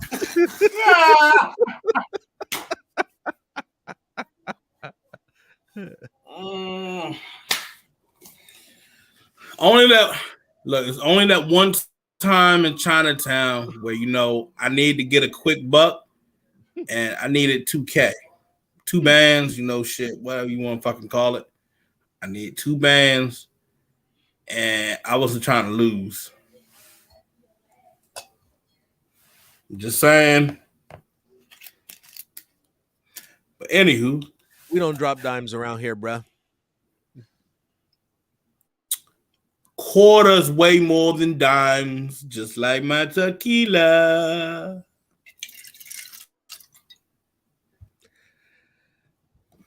Oh yeah, he's a big son of a bitch. Let me tell you about Jordan Davis. That boy eat people. He eats you then shits you out. That's a D tackle that I want. Sick Vic, we got to get there first, brother. One game if they don't take it one game at a time, we're not gonna get there. They need to beat whoever it is that's in front of them each and every week leading to the playoffs. I can't, we could speculate. I could say this, I could say that, but honestly, until they get there, you don't know. Have you seen him? That answer is yes. Now, some genius will try to tell you when it gets closer to the combine and the draft that they'll say that he shouldn't be, but that's only because they're trying to get him to fall. Yeah, when you start hearing that shit, I mean, yeah, they're trying to get him to fall. But Matt, I will actually agree with him on this. I truly agree right here. Focus on one game at a time. It's habit, bro. I know what he meant. Hey, bro, I know he meant Washington football team, bro. I literally saw a reporter doing their article, and he's like, "Oh shit, I actually put what the fuck in instead of Washington football team, WFT." I've seen so many folks make the same mistake. They need to go in and make this name change and get this shit done, because I'd be like, what the fuck? I mean, the WFT. I mean, it's So now, OG, I have to disagree with you there. Getting back to the playoffs will feel great until they don't win the Super Bowl, and then it will be, we made the playoffs but did not win the Super Bowl, because NFL football season, there's 32 teams and only one team has a winning, finishes the season with the win. Yeah, I don't want to have that same vibe like when we played against Houston. That was a bad feel. I mean, you keep coming back to that, man. I'll start looking at that later on. Right now, I'm not terribly concerned about college, especially for especially for linemen. You know what they call Jordan Davis, bro? I mean, if you're really looking at the Raiders to draft, there's no way that they're going to look at a right tackle to play right tackle. I mean, they just don't do that. I mean, then again, that was kind of Mike Mayock. Oh shit! No, it's all Gruden. I thought you knew. It was Gruden who had it for final control over everything. Never ever let Mike Mayock do nothing. Not a thing. I swear to God, we don't get this man, I'm gonna be pissed. Who, Kyle? I'm watching this man. I'm going back and looking at an old tape, watching this man chase down a fucking quarterback. Who, Jordan Davis? Yes. Look at you. Somebody got on the timeline, said, Jordan Davis, you about to start drooling on yourself. Well, no, I had been watching Jordan Davis going back to last year, but this shit, I just forgot about. Like, damn, this man was eating quarterbacks. Like, he was like, bring that ass over here. Jordan Davis was like when he saw he was like Baby D when she saw a damn cookie. Go back to round one, pick number 17 in the 2021 draft, and you look and see who was high-fiving and who was not. That should tell you everything you need to know about who was making what pick. God. Now, imagine being 340 and you run a 4.9. Woo! 340? Imagine being 340 and he may run a 4.9. Listen, I'm not impressed by that. What is his 10-yard splits? I'm just saying, imagine if he did, you know. Oh, I mean, you know, that's Bruce Campbell. A combine warrior doesn't. Washington emailers. Hey, that's a good one, Vic. I like that. I like that. Make sure you like and subscribe. But you can come back. I want to see some more of your comments. That was funny as shit, bro. Hell yeah. The real Frank White. You know what I'm saying? I mean, damn. 6'5" is what they said on TV today. But yeah, that's boy, a big 6'6". hoss right there. That's a big hoss right there. You blocking field goals too. I don't give a fuck. You put your ass right over the middle. You blocking. Just stand up. Don't even. I'd be like this, like fuck all that. Don't even get in no stance. Just stand up. No, not at all. And you mentioned that name, and there's a lot of Raider fans who don't remember how dominant Daryl and Big Chester were up the middle. Man, if Darryl Russell didn't get hurt or he didn't get in trouble, or the final man, Daryl Russell was that dude. Daryl Russell was a beast. Imagine. Don't do it to yourself. Just stop. Just stop. I'm in pain, bro. Just thinking about that. Just stop, bro. Man, that was heartbreaking. God rest his soul. God rest his soul, man. I tell you. Shit. Oh, damn. What y'all got? Keep these comments rolling in. We going on about 2 hours strong. Keep it rolling. Yeah, keep it rolling.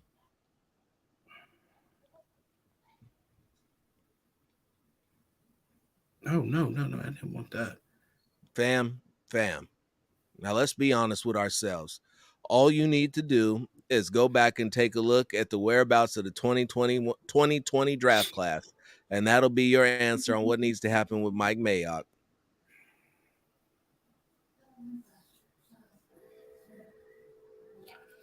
You know what I just realized? What's that?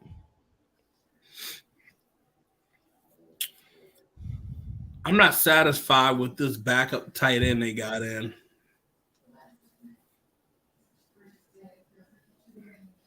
The game you're watching? No. Ours. Him. I'm not satisfied with him. Why not? I mean, he's the third. He's not even a third string tight end. I mean, at this point, you would finally get a chance to roll the dice on your Bushman experiment. I still say give Bushman another shot.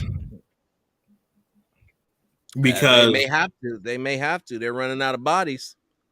Yeah, because I'm just looking at Helm and I'm just like, Helm ain't it. Nope.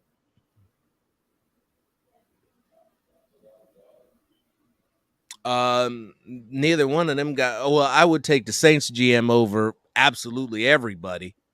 What that man has been able to get done with the salary cap is worth more than his weight in gold. As for the Rams, I mean, that really what the Rams have done is not that outlandish. It's not that creative. It's look, you have draft picks. People look at draft picks like they are just the end all to be alls. What the Rams have done is they've taken draft picks and they've traded them for proven superstars, and they've been rewarded with the playoffs nearly every year while employing this method.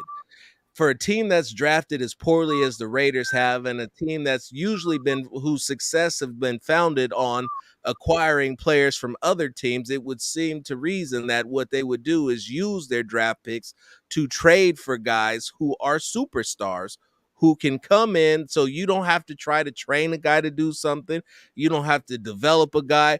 Get a guy in who can do what you need him to do at the highest possible level and just move forward. Make it easy on yourself. Yeah. Poor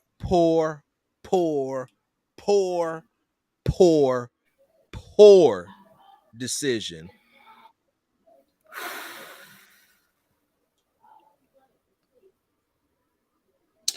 Yeah.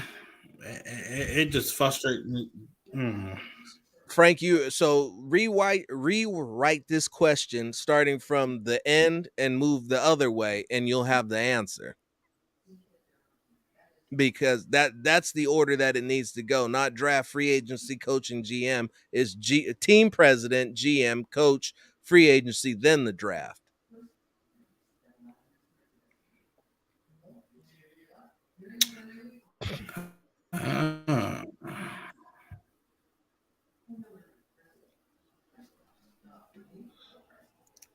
Okay. All right. Let's go with that. Well, Paul Gunther's scheme was trash. So if he was drafting around Paul Gunther's schemes, then honestly that would make sense because his drafts have not been much better than trash.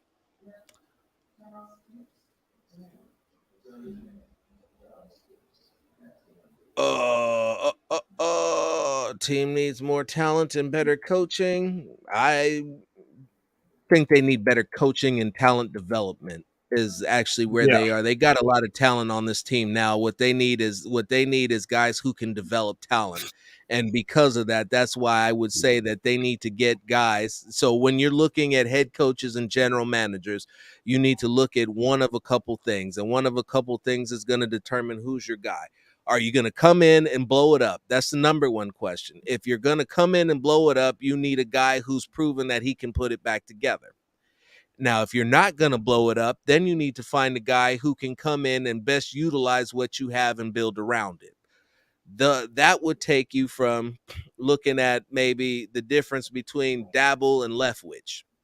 Dabble would be the guy that you would see who's been someplace where they've had to put it together and build it up.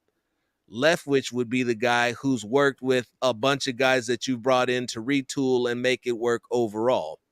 And I think that your guy who would probably be in between would be Bieniemy, but he's never done it before. But he's been with the organization, the Chiefs organization, when they went from nothing and turned into the divisional powerhouse that's won the division nearly every year, but 2 for the last 15 years.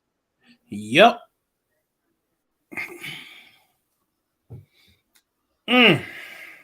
This is pivotal.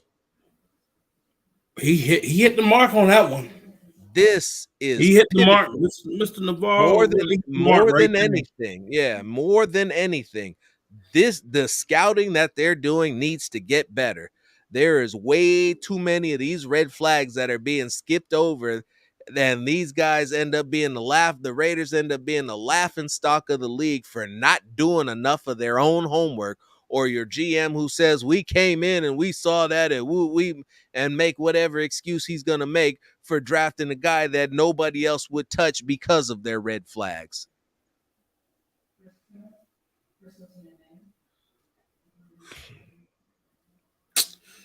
Wow. Okay. All right. So he should be there. Unless his left hand ain't free. So the guy who decided that was the route that they were going to take is no longer with this football team, and it has been proven that was a mistake. Now the thing with Cooper just no longer. Neither one of them wanted to be here, and they're both common denominators were the head coach. One of the common denominators was the coach. One was a head coach from the year before, and then one was the current. Please hit the like button and subscribe to the Unfiltered Truth so we can all get paid and you can get more content. It's a win-win. It don't cost you nothing. It only helps out the show. You don't even have to watch another episode. Like and subscribe. Watch. Just one like, one subscribe, and you can help us on our way. 2 hours gone, 2 hours gone right over here. God damn, we were rolling on the bum. I'll tell you that, man. Shit, see Mullen versus that's the plan so far. Yeah, that is the plan. Try to get him out there. I mean, he's had the rest. He's been strengthened up his left hand as well. And all I can say is, I hope that hand is stick him free. Now, for Del Rio, Del Rio lost the team in Washington in 2017. At that moment, he should have been fired. The problem with Del Rio was you got to separate your politics from football. Yep. Stick to football. Isn't that what they always say? It shouldn't have like in other words, it doesn't matter whether you're Republican, Democrat, Independent, you don't have any parties, but you shouldn't let that stick out as a forefront on your team where you got your players that are expecting the leader to have like the right choices, to stay in the middle of things. You got to be in the middle. You got to find a balance. You can't just like lean over and just be like, I'm right or I'm left. You need to stay in the middle of things so it doesn't cause any confrontation. And that's what happened. And you also look at where I want to go at with this. You should have held on to Musgrave. Should have had on the Musgrave. But I can't say it was. And the other thing, Phil, I'm starting to wonder. I don't even really think it was Jack. I don't even think it was Ken Norton Jr. I'm really thinking it was not Musgrave, but Del Rio. Because look how that defense has went to shit in Washington. No. What it is this. But what it is that Del Rio, his defensive acumen, it always looks good when he's got a pass rush. Once that pass rush goes out the window, that defense is bad. That defense gets exposed. It gets diced up.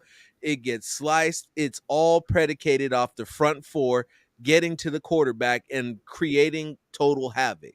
The Washington football team overachieved because they got 4 first rounders on the defensive line. Still, I mean, you could say that for any coach, but if you go back and look at the history of Del Rio, when his defenses fall apart, it's always teams throwing over their heads and beating them deep. Always. Remember Joe Flacco against the Broncos? Yeah. I lost a ton of money off of with seconds left to go, thinking there was no way in God's green earth that this man could be on his 30-yard line and need a touchdown, and the Denver Broncos were going to allow a wide receiver to get behind them. Parlay was said that they had to win by 7. They had to win by 3. Excuse me. We're up 7, had to win by 3. And then just blew it in the worst way possible. Had a lot of bad beats. You would think I'd stay away from putting some money down on football because it always seems to be some miraculously spectacular shit that ends up costing me my money.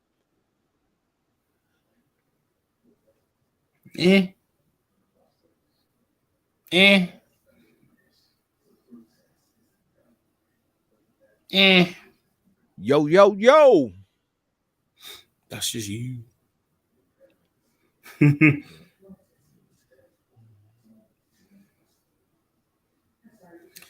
Oh man. I won. I had hit on everybody. I had a 14 parlay going. I hit on everybody else and was cruising. I think about 30 seconds left to go. Kind of like what happened.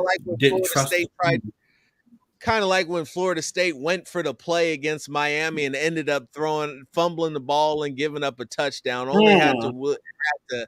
They were getting 9.5, had it covered, and then blew it off a failed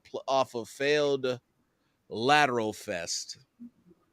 Chase Young is out. You have Montez Sweat that is currently out. They're struggling defensively, and the thing about it, they still had a pass rush even with Del Rio. The problem is they couldn't stop the pass. Nope. They have not been able to stop the pass, and and that's that's a been the major consistent thing. problem. Now the But run's starting to look suspect. The run is starting to look suspect.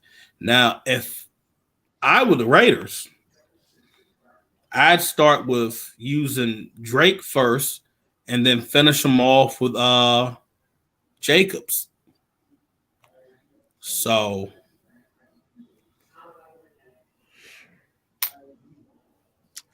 you ever that's what heard I of would a do. trap game?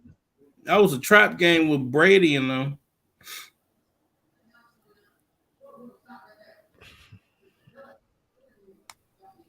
Mm, definitely a trap game.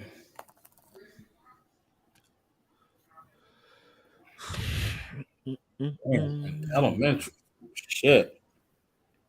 We put $50 in elementary school? Hell no. High roller. Uh-uh. Didn't know what $50 looked like in elementary school. The one thing I'm gonna have to say is this: if the Raiders can isolate McLaurin, oh, that's it. Not a said That's it. lock him up. You can focus on the run game. Now, the one thing that I will say is that Heineke presents some challenges that the Raiders have not had to account for in a while. You have a mobile quarterback who will keep that play alive till the absolute last second, even if it means throwing a 3-yard pass. And that is the one issue Yep. that the Raiders have had. The largest issue was run the quarterback rushes and being able to defend a running quarterback Yeah. because of the way they run their defense. First, second, and third round picks of the 22 draft. D tackle, quarterback, right tackle. A legit right tackle. Or we can go vice versa, no, take it back. I prefer to get a right tackle in free agency, but I'd say D tackle, quarterback, and then get a corner.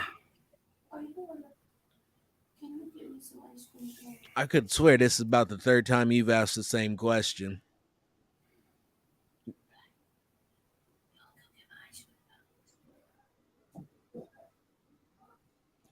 Until you know who's doing the drafting, it's hard to say who will be better.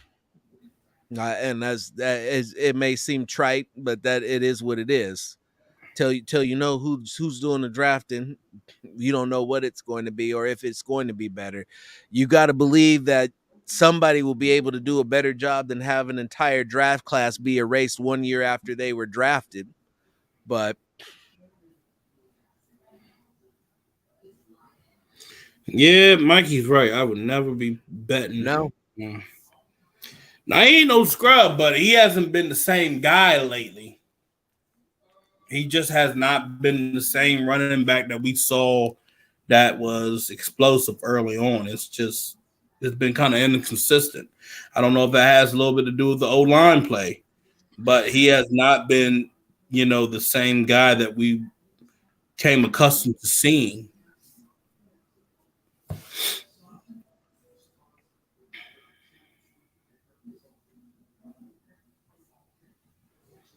So, oh man. Damn, we went down 2.5 hours, sir. Good Lord. almost. Been a while since Shit. we came out here and Hey, gone a look, distance. it's like 1:15 out here on the East Coast. I don't even know how I'm still kicking. Might be the tequila I hadn't had.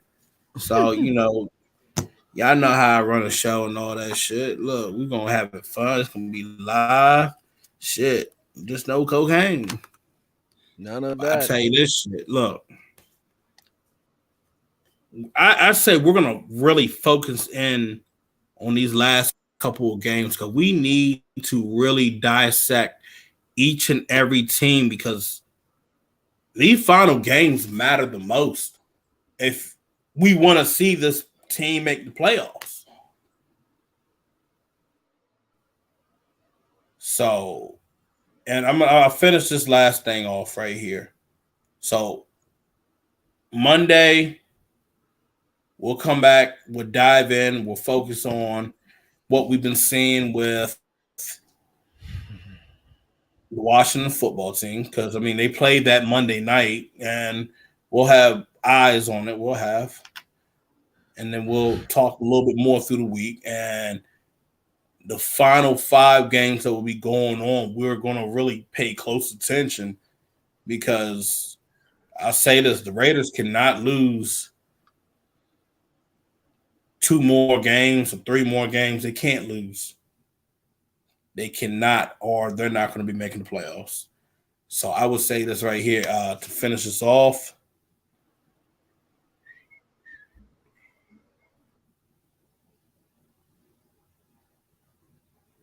Mikey, thank you.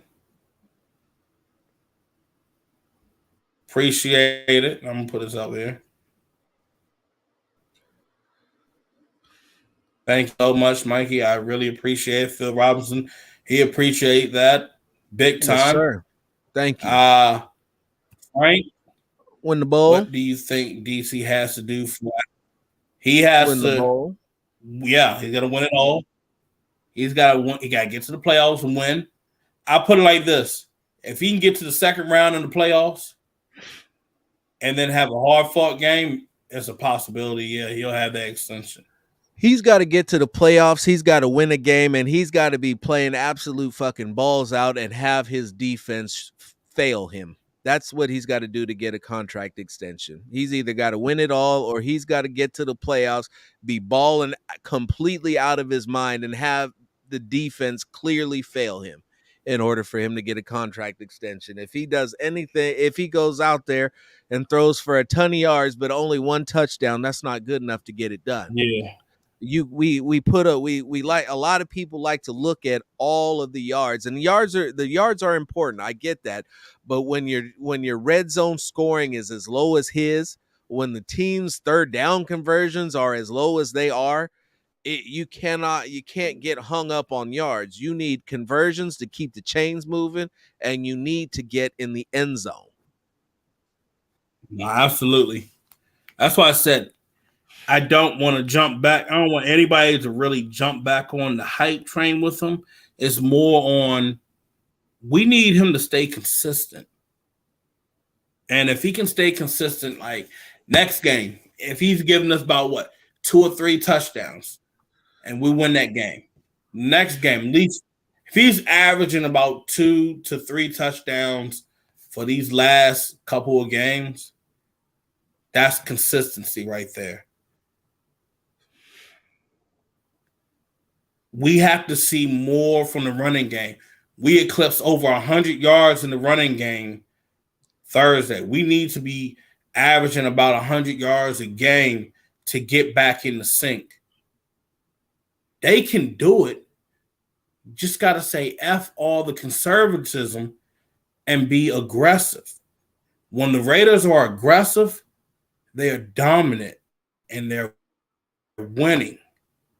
But if you're on that whole conservative shit, it does not get anything done. This ain't that league. Fortune favors the brave. So, other than that, appreciate everybody tuning in for tonight's show. By any means necessary. Remember, you guys will recap the show on Unfiltered Truth YouTube page. Subscribe. Give us some likes.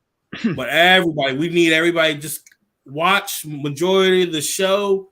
When you do that, that can help us get monetized, where we can go on and start making some money. We can start giving you guys more information that you guys want to hear. I mean, the real shit.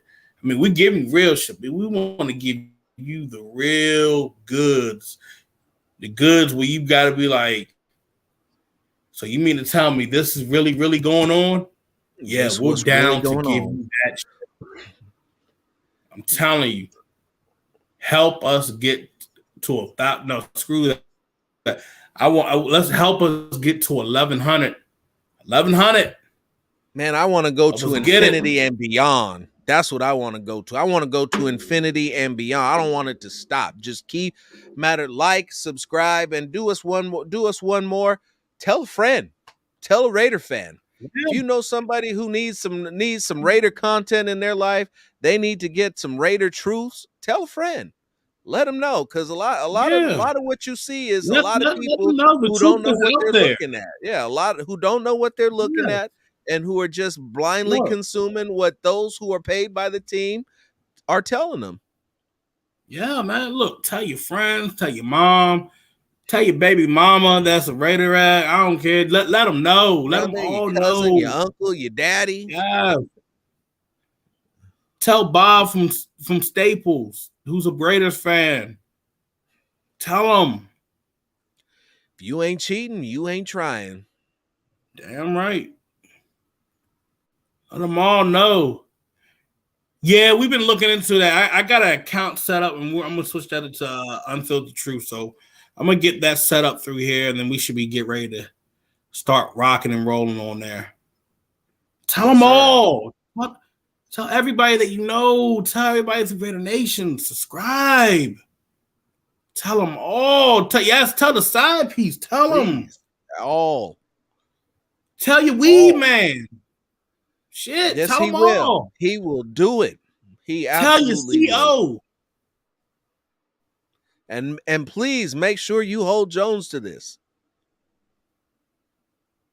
Oh shit. Y'all gonna kill me. But 2 hours, tell your balls. Minutes in. Yeah, man, come on now. You got to be leaving that Mexicali brick stuff alone, brother. This is. Look, tell the stripper lady, all right? Shit. Everyone needs it.